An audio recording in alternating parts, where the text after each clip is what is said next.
Hello, bridge builders! I'm here with some exciting news. The first volume of interviews is now available on Amazon.com. The link can be found at eatlunchandboardgame.com. I promise that all proceeds from sales of this book will go right back into this podcast and channel. Whether that is new and better audio equipment for the podcast, or video equipment for the YouTube channel, or even more games to review, the money will not be wasted. Click over to Amazon and get your copy of Eat Lunch and Board Game, the first course today. And thank you for supporting the show. When the son and I read the book, The 100 Best Family Games, a game about beheading nobles and trying to have the most valuable collection, seems like a macabre theme for a family game. Nonetheless, he and I like the sound of Guillotine, which takes place during the French Revolution. A few weeks later, during a casual conversation with our neighbor, she mentioned that one of her favorite games to play was Guillotine. The son and I were excited because we wanted to play it. Luckily for us, she received it as a gift that Christmas. We walked all the way next door, all of about 40 feet, to play Paul Peterson's Guillotine. The game where you win by getting ahead. Check it out.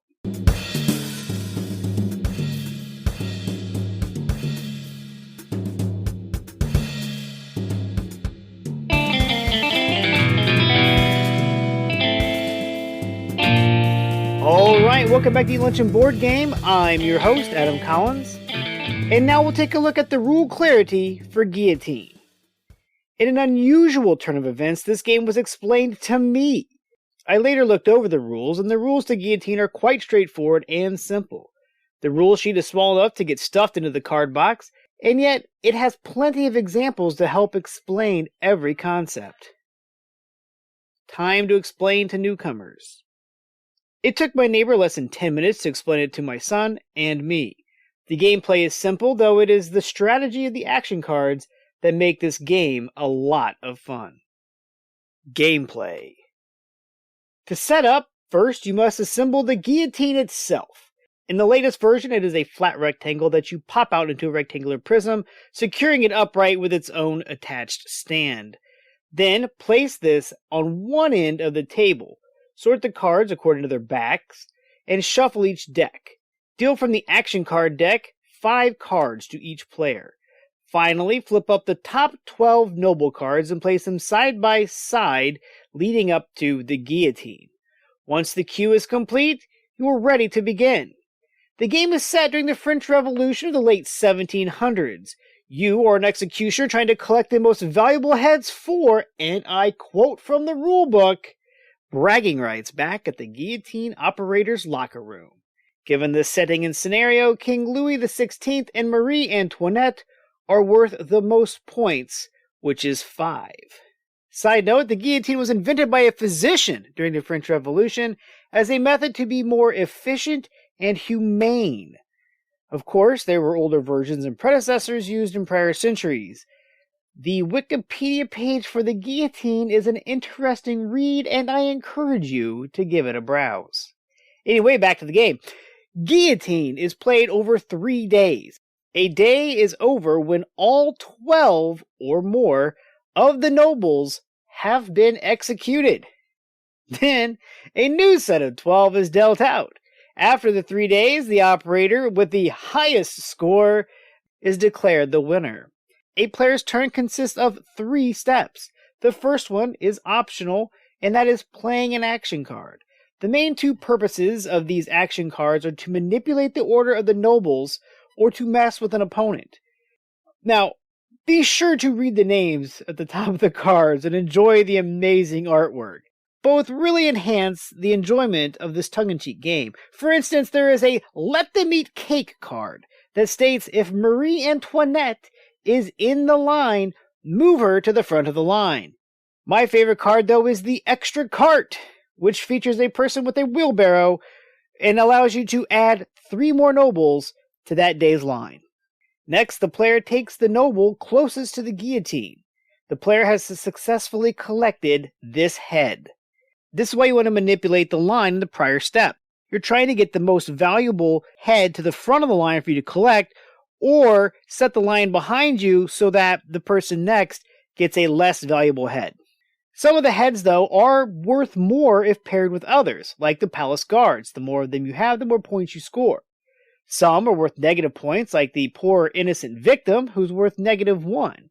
Some are just worth the face value printed on the card, like the bad nun, who's worth 3, and my personal favorite, the piss boy, who's worth 1 point. And yes, he is carrying a bedpan full of pee.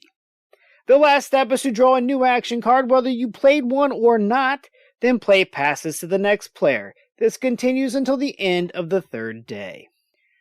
Replayability. As with any great game that boasts a playtime of 30 minutes, the son, my 2 neighbors, and myself played Guillotine 3 times in quick succession without stopping. It is that good, and it has that level of replayability. There are 50 different noble cards in the game, and you will likely see only about 36 to 40 per game. Some games may be flush with palace guards, and someone could try to collect all of them to maximize scoring. Another game, you might be holding on to the Let Them Eat Cake card, but Marie Antoinette, well, she doesn't appear.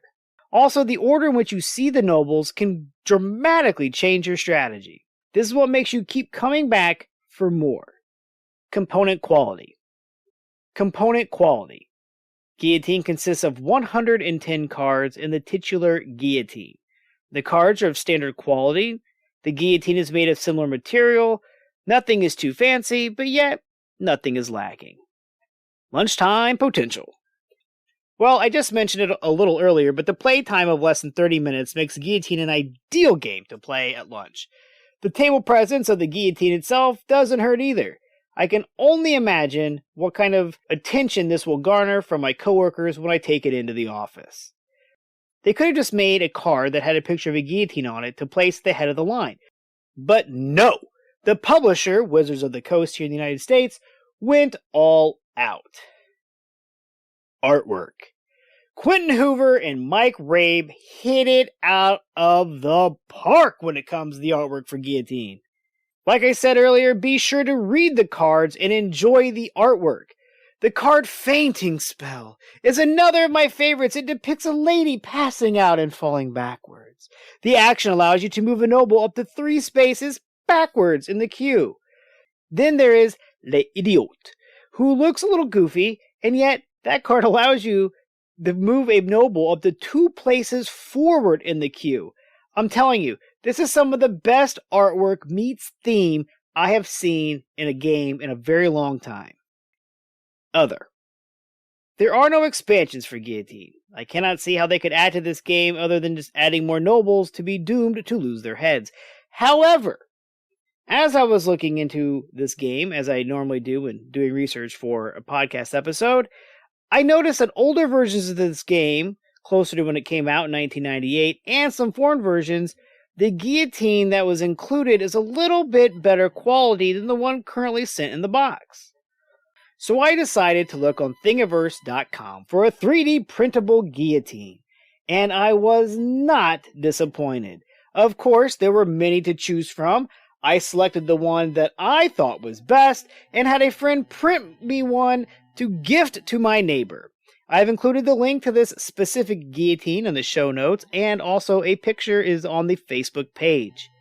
It is awesome, and for some reason it really does add another layer of hilarity and doom to this game.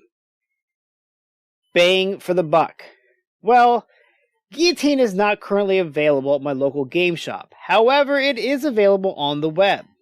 It retails for $14.99, but you can get it for a little less than that.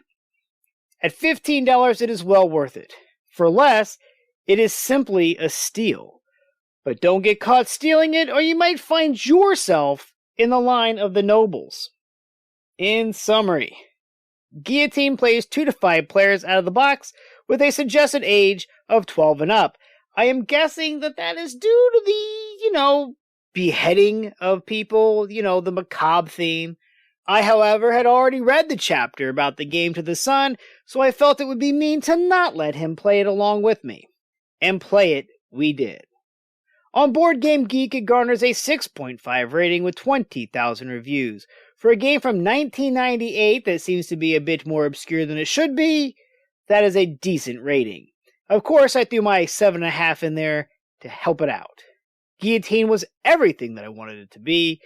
Now that we 3D printed our neighbor a guillotine, more befitting of the game, we eagerly await another chance to collect heads. You can reach out to me as usual at facebook.com/groups/eatlunchandboardgame. Find me on my website at eatlunchandboardgame.com. Email me at eatlunchandboardgame@gmail.com. And remember, board games build bridges.